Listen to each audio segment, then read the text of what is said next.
Good morning, everybody. Blessed morning. I'm going to start the timer, otherwise I have no idea how late it is. Okay, so the title of my sermon is, It's in Your Mind. It's in your mind. Many situations in the world are happening because some issues happen in somebody's mind and it's not even necessary. And we see this thing happening in a very famous story. We all know the story about King Saul and David. And you can learn so much about this one story.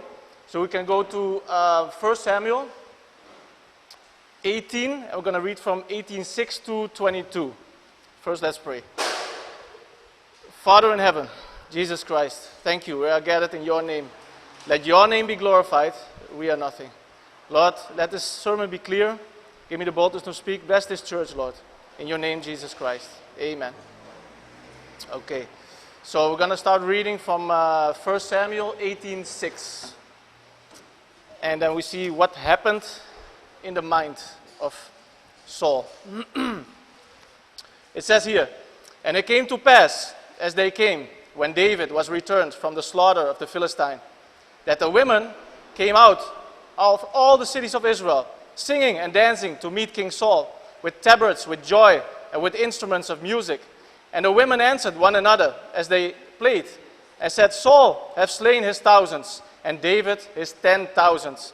And Saul was very wroth, and the saying displeased him. And he said, They have ascribed unto David 10,000s, and to me they have ascribed but thousands. And what can he have more but the kingdom?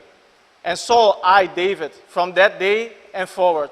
And it came to pass on the morrow that the evil spirit of God came upon Saul, and he prophesied in the midst of the house. And David played with his hand, as the other times. And there was a javelin, that's a knife, in Saul's hand. And Saul cast the javelin, for he said, I will smite David, even to the wall with it. And David avoided out of his presence twice. And Saul was afraid of David, because the Lord was with him, and was departed from Saul. Therefore Saul removed him from him, and made him his captain over a thousand. And he went over and came in before the people. And David behaved himself wisely in all his ways, and the Lord was with him. Wherefore when Saul saw that he behaved himself wisely, he was afraid of him. But all Israel and Judah loved David, because he went out and came in before them. And Saul said to David, Behold, my elder daughter Merab, her will I give thee to wife. Only be thou valiant for me, and fight the Lord's battles.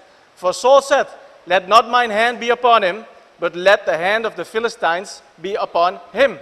And David said unto Saul, Who am I, and what is my life, or my father's family in Israel, that I should be son-in-law to the king? But it came to pass, at the time when Merab Saul's daughter should have been given to David, that she was given unto Adriel, the Meholatite, to wife.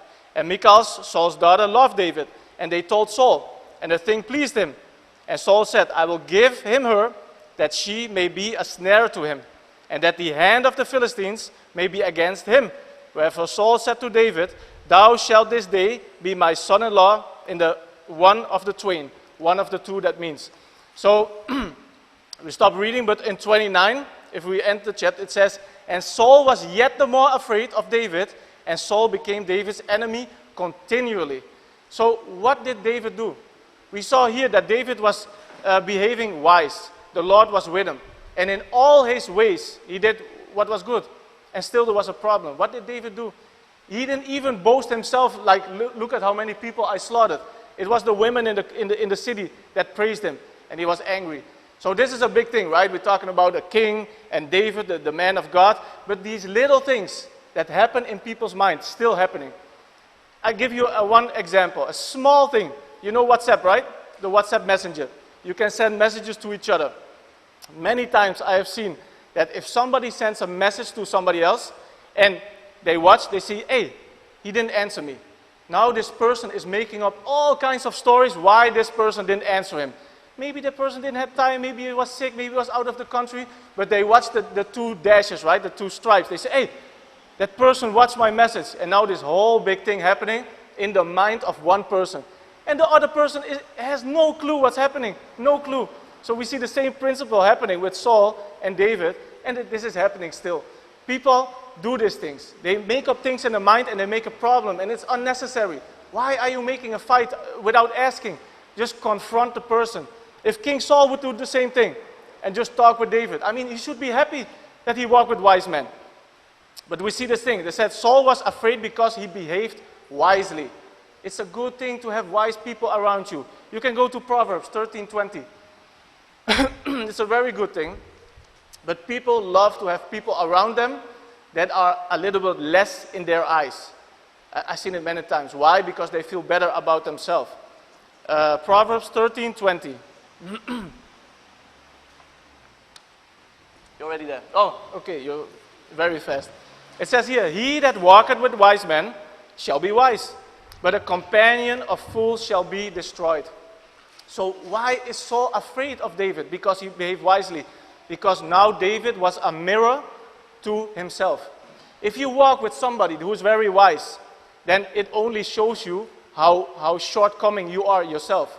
Then you see yourself and then you see your friend and you think, oh man, I have to work on myself.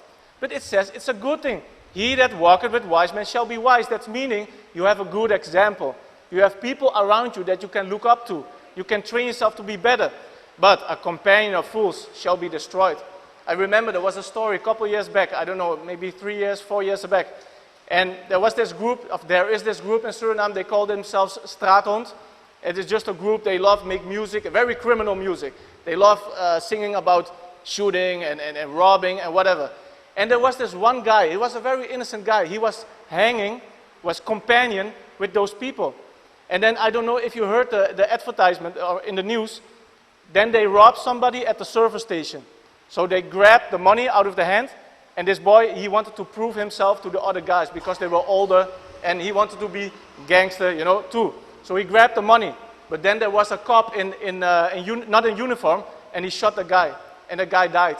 So it says here, the companion of fools shall be destroyed.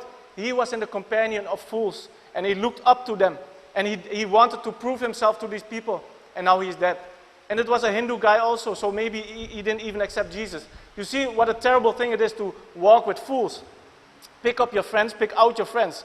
I did it too before. If you hang with fools, you get in problem. Every time. I had a friend in Holland. And he loved this watching game. So if I was with him in the city and we walked together, he loved watching to people and stare at them. And then if they stared back, then he started a fight. So every time I was with him, I came into a fight just because of him. And it's just stupid. So after a while, I got wiser. I said, I'm not going to walk with you anymore. If you want to do something, we can hang out with me, but I'm not going to walk with you on the street. And every time he came with a black eye or something, hanging with companion of fools. It's a very bad thing. So why is Saul saying this to David? Why is he afraid of David? Because he's wise. Because he's insecure. I think this big issue is insecurity. He was jealous, people say, because the women of the city glorified, of course, David. But it's insecurity. He thought, okay, I'm getting old. David is getting better. And now he's feeling insecure about himself. And insecurity is the reason for all these things. If somebody is insecure, they make up stories in their head. And you got this sickness called borderline. I don't know if you know it. Borderline is something that you feel very insecure and you make up all kinds of stories in your head. And you do everything for attention. So you make up the biggest stories just to have attention. It's a very dangerous thing, but the begin point is insecurity. Dangerous. So people dismiss persons in their life just because they are better than yourself.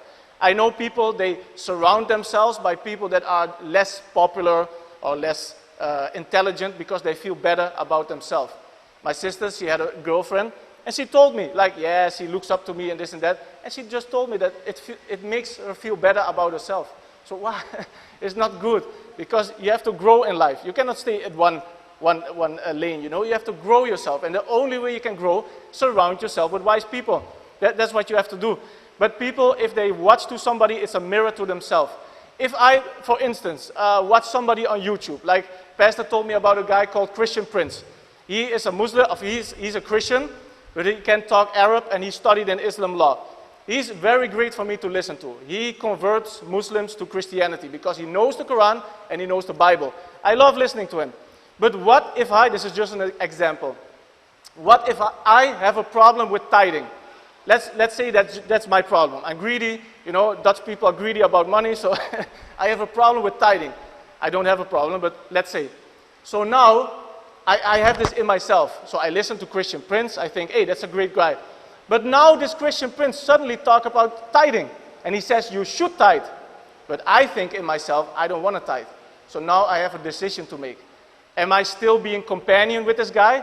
Or do I dismiss the guy just because he is against something that I am against? You know, this is happening in life. People dismiss somebody just because it's a mirror to themselves.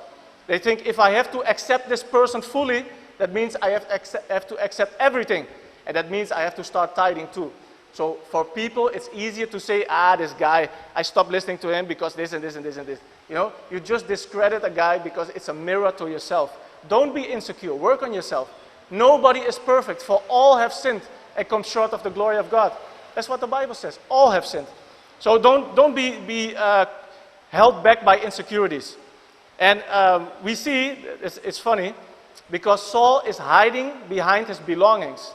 He feels insecure about himself. He knows he cannot beat David by himself. So what does he do? It says here in 1817, he brought up his daughter after he became afraid. In 17, the wind is blowing everything away. We see here, and Saul said to David, behold, my elder daughter Merab, her will I give thee to wife. Only be thou valiant to me.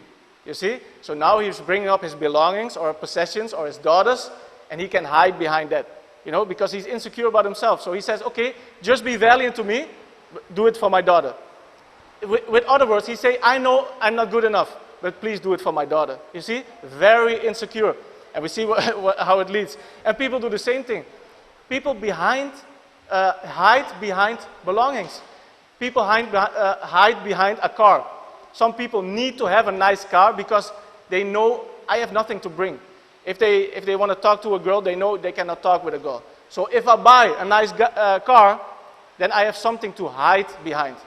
People do this thing with tattoos. You know, they all tattoos, arms, head, face, body, because then people are talking about his tattoos and not about himself. Jewelry, the same thing. I worked for a guy when I just came to Suriname. He was a very rich guy, and his son worked for him. But he had not proven himself. Everything he got from his father, and he knew that. So he hid himself behind his belongings. So when it was Old Year's Eve, you know, with the fireworks, he bought 8,000 SAD of fireworks, and then he put it in his car. And I was just in Suriname, so I had no friends, I knew nobody. So I just went with him. And then he went everywhere, to every family member, to every friend with the fireworks. And then he shoot some fireworks, and then he was happy about himself, because he didn't have to represent himself. He could represent the stuff he had. He had a nice car, he had fireworks, so now he's glorified by his stuff, but not who he is. Why? If you are walking or on the bike, does that mean that you're less worth than somebody in a car? It's not less worth, you know. Just don't hide behind things. This is happening. And Saul did the same thing. King Saul, he said, okay, take my daughter, but be valiant to me because of my daughter. You see? Not because of him, because of his daughter. A very sad thing. And the solution is to fight your own insecurities. It's a really sad thing. And we see that the worst thing is if somebody has an issue with somebody, but it's in their mind. And then they don't admit it. They act like everything is good. So there's clearly an issue. I mean, David saw clearly that Saul didn't like him, but he acted like nothing was wrong. Go to 1 Samuel 20:27. And then I have an example, the same thing's happening right now. 1 Samuel 20:27. So we're further in the story. Saul is chasing David, 20:27. It says here, one back. And it came to pass on the morrow, which was the second day of the month, that David's place was empty. And Saul said unto Jonathan his son, to meet, neither yesterday nor today. I mean, King Saul, he wanted to kill David. Over and over. He follows him, he does everything, and then he says, why didn't he come to dinner? I mean, what's going on with David? Well, why do you think he didn't come to dinner? Why? Because you want to kill him, but you act like nothing is going on. And that's the worst. That's the worst. I have seen this in my life. People are having an issue with you. You see they act really weird across yourself, and then if you confront them, huh, what you mean? I have no idea what you're talking about. Come on, man. It's very clear. You see the same thing. I remember a couple of years back in 2010, I was in Holland and I started, like, I had a couple of friends and I made music with them. So many times after work we made music, made some beats, some vocals. But then I was thinking, like, we have to do something with that. Otherwise it's just a waste of time. You know, it's nice to make music, but I want to do something with it. So I made a logo and a name. I called it Underdog Records. And I said, hey, guys, let's do something with this. Let's put this music under this name and then put it online. And this friend of mine, I like my friend, you know. He was older than me. When I still was riding a scooter, he was riding a black BMW. So I was looking up to him, you know. He was my good friend, but he was older. And for me, it was a wiser friend. So I came to him with this. I said, let's do this. And he said, nah, no, I don't like that. Nah, I don't want to do that. I don't like the name. You know, he put it away. Okay, fine. That's your decision, right? But 1 week later, another friend of mine, he came, he said, hey, that was a great idea. I want to do this. So now, was I wrong? I came to the guy first, you know. You had a choice. But the other friend said, no, I want to take this. So now we started this thing and it started to be something. Now it was a label, Underdog Records. People would make music, things online, and he saw everything. So now he got angry at me without a reason. He just came to me and said, hey, I changed my mind, I want to join anyway. But he didn't do that because he was insecure about doing this. So now he was acting like nothing was wrong. Nothing was wrong. But when I bought 2 cameras and a green screen, you know, all this thing, now he did the same thing. I came at his place and I saw the same 2 cameras that I bought, he bought it too. And I was looking at him and he acted like nothing was wrong, you know. Insecurities. He made something in his mind. And then the name of this music label was Underdog Records. So now he made a song, put it online, and called itself Alpha Wolf Records. So Underdog, Alpha Wolf, like the exact opposite, you know.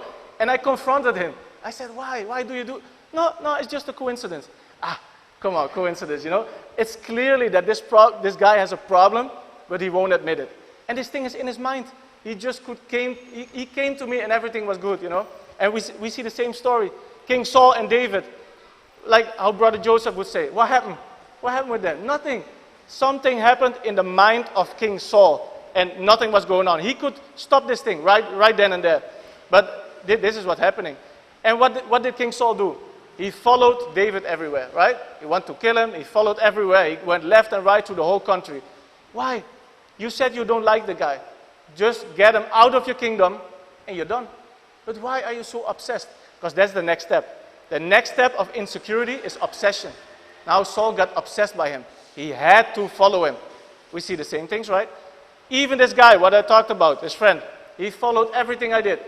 And you see even online, there's this pastor called Pastor Anderson, and some people like him, some people don't. Well, I do. But there's this guy on the internet, Brian Denlinger. His whole ministry, his online ministry, is about discrediting this guy. Every video that comes out is against this guy. Then I ask myself, look, make one video. If you don't like the guy, just make one video, say, hey, I don't like you. That's it. Put it online, let it do. But for 20 years almost, it's like video after video after video, because now you're obsessed by the person. Why? If you don't like somebody, just dismiss it. Don't follow that person. I don't want to follow somebody if I don't like him. You know, it has to be for a good reason. And it's really a sad thing. Insecurities are the reason why these things happen. You see it also in relationships. If you have a boy and a girl, what's happening? I've seen this. A friend of mine was very insecure. He had a very nice girlfriend, nice girl, friendly girl, honest girl. And she liked the boy. She was in love with the boy. Everything was good. But the boy was so insecure. He was so insecure because she looked better than him, you know. So he was like, oh man, she's going to leave me for another, you see. But the girl, I talked to her, there was nothing wrong. The girl loved the boy. She was not thinking about another boy. But the boy was so insecure. And what's happening? He's building this up. So now she is 15 minutes late. You said 8 o'clock you're at home, and it's 8:15. And now this big fight starts just because of insecurity. And the girl accepts it, till the point comes that she don't accept it. And then the thing what he was afraid of is happening. Now the girl says, I'm going to leave you, and I'm going to find another boy. And this is exactly what he was afraid of. But this thing was in his mind. It didn't happen. The girl was happy with the boy. And what's happening next? Now this guy was stalking her. Now it was over, the relationship was over. The girl had another boy. And now this guy was starting calling him late nights. I saw it. I said, stop this thing, And I got angry. I said, hey, just get away, But he called her, seeing when she came out of work, seeing who is stepping in what car. So now the insecurity becomes obsession. You see? The same story with King David and Saul. Don't let insecurity mess up your life. Just admit you're not perfect. Who is perfect? Nobody is perfect. Jesus died for us because we are not perfect. If we were perfect, then we can go to heaven like that. Jesus didn't have to die. You just keep the 10 Commandments because you're perfect, and then you go to heaven, right? But we are not perfect. That's why Jesus died for us. So the same thing in life, the little things like a WhatsApp message, little things as relationships, insecurity mess up everything. Just talk to the person. If you are insecure about somebody, talk with them. Confront that person. Just say, hey, I feel like this and this is happening. And the person says, no man, that's in your mind. And then you feel good, You feel good if you confront somebody and then you get the answer. And it becomes real, the fear, of course. Confront the situation and then just let it go. This was my short message. Thank you for listening. Amen.